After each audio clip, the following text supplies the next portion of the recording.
कहानीकार का अंदाज, श्रील प्रभुपाद के बचपन की यादें। क्या आपने कभी सोचा है कि किसी का बचपन कैसे होता है जब वह एक महान संत या गुरु बने? हम आज आपको सुनाने जा रहे हैं श्रील प्रभुपाद के बचपन की कुछ खास यादें, जो न केवल उनके जीवन की शुरुआत को दर्शाती है, बल्कि हमें भगवान श्री कृष्ण के प्रति उनके गहरे प्रेम और श्रद्धा की झलक भी देती हैं। तो चलिए इस दिलचस्प कहानी की शुरुआत करते हैं। हम जब सो रहे होते थे, तब हमारे पिताजी हमेशा आरती करते थे। हमें डिंग डिंग डिंग की घंटी की आवाज सुनाई देती थी और हम सोते सोते जाग जाते। जैसे ही आंखें खुलती, हम पाते कि पिताजी कृष्ण के सामने झुके हुए हैं। उनके चेहरे पर एक अद्भुत शांति और भक्तिभाव था और हम उन्हें देखकर खुद भी एक आंतरिक शांति महसूस करते थे। वह पल हमारे लिए जैसे एक अविस्मरणीय आशीर्वाद था, जो हमें हमेशा याद रहता। जन्माष्टमी और अभयचरण का जन्म। अब हम आपको एक और महत्वपूर्ण दिन की कहानी सुनाते हैं, जन्माष्टमी। यह दिन भगवान श्री कृष्ण के जन्म का उत्सव था, जो लगभग 25 साल पहले हुआ था। कोलकाता, जो उस समय भारतीय उपमहाद्वीप का केंद्र था, इस दिन को बड़े धूमधाम से मनाता था। खासकर बंगाली और अन्य भारतीय समुदाय के लोग कृष्ण के मंदिरों में जाते, उपवासी रहते, हरे कृष्ण का जप करते और श्रीमद् भागवतम से कृष्ण के जीवन की कथाएं सुनते। पूरे दिन और रात भक्तिमान लोग कृष्ण के बारे में सोचते, उनका नाम लेते और पूजा करते। इसी जन्माष्टमी के दिन 12 सितंबर 1869 को एक छोटे से घर में अभयचरण का जन्म हुआ। यह घर कोलकाता के टॉलीगंज उपनगर में था। चूंकि अभयचरण का जन्म नंदोत्सव के दिन हुआ था, वह दिन जब भगवान कृष्ण के पिता नंद महाराज ने कृष्ण के जन्म के बाद एक महोत्सव आयोजित किया था, तो बच्चे के चाचा ने उसका नाम रखा नंदुलाल। लेकिन अभय के माता पिता गौड़ मोहन दे और रजनी ने उसे एक और नाम दिया, अभयचरण, जिसका अर्थ है जो भगवान कृष्ण के चरणों में शरणागत है और बिल्कुल निर्भीक है। यह नाम सचमुच उसकी आत्मा की गहराई को व्यक्त करता था, क्योंकि श्री कृष्ण के प्रति उसकी श्रद्धा और विश्वास बचपन से ही गहरा था। गौड़ मोहन दे और उनके परिवार की पृष्ठभूमि। अभय के परिवार का सामाजिक और आर्थिक दर्जा भी काफी दिलचस्प था। उनके पिता गौड़ मोहन दे एक कपड़ा व्यापारी थे और वे सुवर्ण वणिक व्यापारी समुदाय से आते थे। इस समुदाय में व्यापारी वर्ग के लोग उच्च मान सम्मान रखते थे। लेकिन वे केवल एक सामान्य व्यापारी नहीं थे। उनके परिवार का एक गहरा संबंध एक बहुत अमीर और प्रतिष्ठित मुल्लिक परिवार से था, जो ब्रिटिश साम्राज्य के साथ सोने और नमक के व्यापार में शामिल था। अभय के घर पफीवर हैरिसन रोड पर स्थित था, जो कोलकाता के उत्तर क्षेत्र में था। इस इलाके में अधिकतर भारतीय रहते थे और यहाँ की संस्कृति भी बहुत समृद्ध थी। यहाँ के लोग पारंपरिक बंगाली कपड़े पहनते थे। पुरुष धोती और महिलाएं साड़ी पहनती। हालांकि वे ब्रिटिश शासन के प्रति अपनी निष्ठा दिखाते थे, लेकिन अपनी सांस्कृतिक पहचान और धार्मिक मान्यताओं के प्रति वे पूरी तरह से प्रतिबद्ध थे। अभय के घर के पास राधा गोविंद का एक मंदिर था, जिसे मुल्लिक परिवार ने पिछले 60 सालों से अपने देखरेख में रखा था। यह मंदिर परिवार के लिए केवल एक पूजा स्थल नहीं था, बल्कि पूरे इलाके के लिए एक सांस्कृतिक और धार्मिक केंद्र था। हर सुबह मुल्लिक परिवार के सदस्य मंदिर जाते थे, जहां वे राधा और कृष्ण के दर्शन करते थे और उनके सामने पकवानों की भोग अर्पित करते थे। इसके बाद वे उन पकवानों को भक्तों और अन्य भक्तों के बीच वितरित करते थे। अभय भी अपनी माता या नौकर के साथ इस मंदिर में जाता था। यही वह स्थान था जहां उसे भगवान श्री कृष्ण से अपनी गहरी जुड़ाव का एहसास हुआ। वह जगह उसे न केवल आध्यात्मिक शांति देती थी, बल्कि वह उसे भगवान के प्रति अपने आस्थावान प्रेम और भक्ति का अनुभव भी कराती थी। श्रील प्रभुपाद ने अपने बचपन में ही भगवान कृष्ण के प्रति गहरी श्रद्धा और भक्ति विकसित की थी। वे बताते हैं कि वे सिद्धेश्वर मुल्लिक के साथ एक ही पालने में खेलते थे।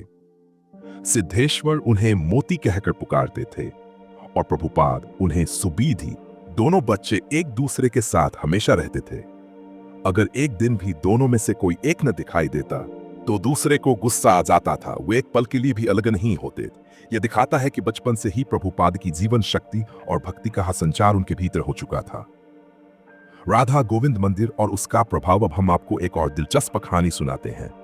यह कहानी उस समय की है जब अभय और सिद्धेश्वर मुल्लिक पालने में बैठे हुए नौकर ने पालने को धकेलते हुए उन्हें राधा गोविंद मंदिर के पास लेकर गया।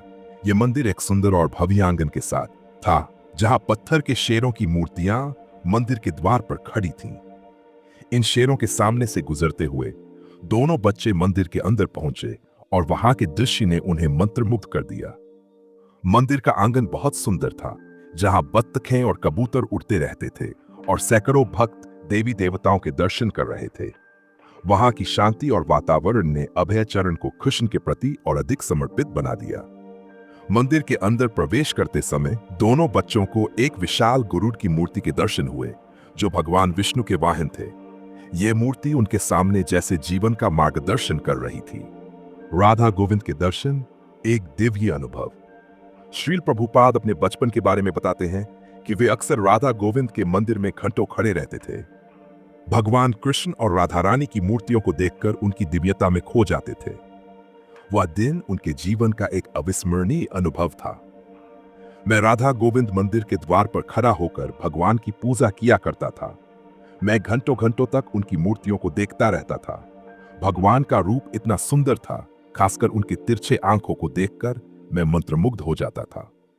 श्रील प्रभुपाद मंदिर में राधा और गोविंद ताजे नहाए हुए और सुंदर कपड़ों में सज धज कर अपनी चांदी की सिंहासन पर विराजमान थे। गोविंद लगभग 68 इंच ऊंचे थे और राधा रानी उनके बाएं ओर खड़ी थीं, जो उनसे थोड़ी छोटी थीं। दोनों देवता स्वर्ण रंग के थे और वे एक सुंदर नृत्य मुद्रा में खड़े थे। राधा रानी ने अपनी दाहिनी हथेली से आशीर्वाद देने की मुद्रा बनाई थी और भगवान श्री कृष्ण एक स्वर्णिम बांसुरी बजा रहे थे।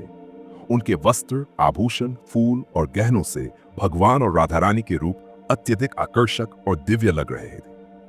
गणेश जी के चरणों में तुलसी के पत्ते और चंदन की गिरी पड़ी थी। राधा और गोविंद के गले में सुंदर गहनों की माला थी, जो उनके रूप को और भी आकर्षक बना रही थी। उनके हाथों और बालों में छोटे और नाजुक फूल थे और उनके सिर पर चांदी की मुकुट जड़ी हुई थी, जो उनके दिव्य रूप को और भी चमकदार बना रही थी। मंदिर के आंगन में पक्षी चहचहा रहे थे, भक्त आते जाते थे, लेकिन मैं बस खड़ा रहता था, भगवान राधा और कृष्ण के रूप में पूरी तरह से समर्पित होकर। जीवन की सारी परेशानियां, हरिसन रोड की हलचल, सभी कुछ भूल जाता था। कीर्तन और आरती की दिव्यता, कुछ ही देर में कीर्तन की शुरुआत हो गई। भक्तगण ढोल, मृदंग और करतालों के साथ हरे कृष्ण का जप कर रहे थे। अभय और उसके दोस्त उस दृश्य को चुपचाप देख रहे थे। पूजा करने वाले पुजारी भगवान को इत्र, दीपक, शंख, रुमाल, फूल, पंखा और सुगंधित जल चढ़ाते थे। अंत में पुजारी ने शंख बजाया और आरती का समापन हुआ। यह दृश्य अभय के दिल में हमेशा के लिए अंकित हो गया। वह उस समय की शांति और भक्ति में पूरी तरह खो गया। भगवान के रूप ने उसे पूरी तरह से आत्ममग्न कर दिया। अभय का स्वास्थ्य संकट और उसकी निष्ठा। जब अभय सिर्फ 1.5 साल का था, तब उसे टाइफाइड हो गया। डॉक्टर ने उसे चिकन का शोरबा पीने को कहा, लेकिन अभय के पिता गॉड मोहन दे, जो शाकाहारी थे, इसके लिए राजी नहीं हुए। नहीं, मैं इसे अनुमति नहीं दे सकता, गॉड मोहन ने कहा। डॉक्टर ने समझाया, लेकिन इसे पीने से ही बच्चा बच सकता है। गॉड मोहन ने कहा, हम मांसाहारी नहीं हैं और हम अपने घर में चिकन नहीं बना सकते। फिर डॉक्टर ने कहा, चिंता न करें, मैं इसे अपने घर में बना लाऊंगा। लेकिन जब अभय ने चिकन शोरबा पिया, तो वह तुरंत उसे उगलने लगा। डॉक्टर ने इसे देखा और कहा, ठीक है, यह काम नहीं करेगा। फिर गॉड मोहन ने चिकन शोरबा फेंक दिया और अभय बिना मांस खाए ही ठीक हो गया। यह घटना भगवान के प्रति अभय के संकल्प को और भी मजबूत बना गई कि वह कभी भी मांसाहार नहीं करेगा। अभय का जीवन संकटों से भरा था, लेकिन वह कृष्ण के संरक्षण में हमेशा सुरक्षित रहा। जब अभय केवल 3 साल का था, तो एक दिन वह अपने घर के बाहर माचिस के साथ खेल रहा था और उसकी कपड़े में आग लग गई। अचानक एक व्यक्ति वहां आया और उसने आग को बुझा दिया, जिससे अभय की जान बच गई। हालांकि उसे पैर में एक छोटा सा निशान जरूर रह गया, लेकिन इस घटना ने उसे और अधिक सावधान बना दिया। कोलकाता में प्लेग और हरि कीर्तन का चमत्कार। जब अभय 4 साल का था, कोलकाता में एक गंभीर प्लेग महामारी फैली। प्रतिदिन सैकड़ों लोग मारे जाते थे और हजारों लोग शहर छोड़कर भाग गए थे। इस संकट के बीच एक वृद्ध बाबा जी ने पूरे शहर में हरे कृष्णा संकीर्तन आयोजित किया। हिंदू, मुस्लिम, ईसाई और पारसी सभी मिलकर इस संकीर्तन में शामिल हुए और हर गली, हर घर में हरे कृष्णा का जाप करने लगे। गॉड मोहन दे के घर पर भी यह संकीर्तन पहुंचा और अभय, जो अभी एक बच्चा था, गाने में भाग लिया। वह इतना छोटा था कि भजन गाने वालों के घुटनों तक ही उसकी कद होता था, लेकिन फिर भी वह पूरी श्रद्धा के साथ नृत्य करने लगा। कुछ ही दिनों में महामारी शांत हो गई और कोलकाता में फिर से शांति का माहौल बन गया।